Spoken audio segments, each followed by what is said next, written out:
Hello friends, আজকে আপনাদের সাথে আমি খুব ইজি একটা রেসিপি শেয়ার করতে চলেছি, পনির পোলাওয়ের রেসিপি। দেখুন, আমি ছোট ছোট করে পনিরের টুকরোগুলো কেটে নিয়েছি। এবার ফ্রাই প্যানে হালকা একটুখানি ঘিয়ে পনিরগুলোকে ফ্রাই করে তুলে রাখলাম।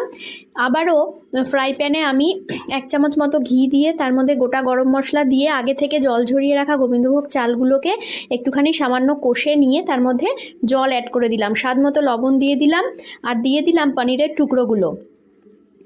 এইবার আমি ঢাকা দিয়ে ওটাকে কিছুক্ষণ সেদ্ধ হতে দেবো। চালটা যতক্ষণ মোটামুটি সেদ্ধ হবে ততক্ষণে আমি এখানে কাজু কিশমিশ ভিজিয়ে রেখেছিলাম, সেটা ওর মধ্যে অ্যাড করে দিলাম।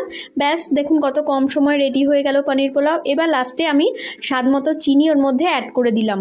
খেতে খুবই সুন্দর খেতে হয়। অবশ্যই আপনারা বাড়িতে একবার ট্রাই করবেন কিন্তু। Thank you for watching.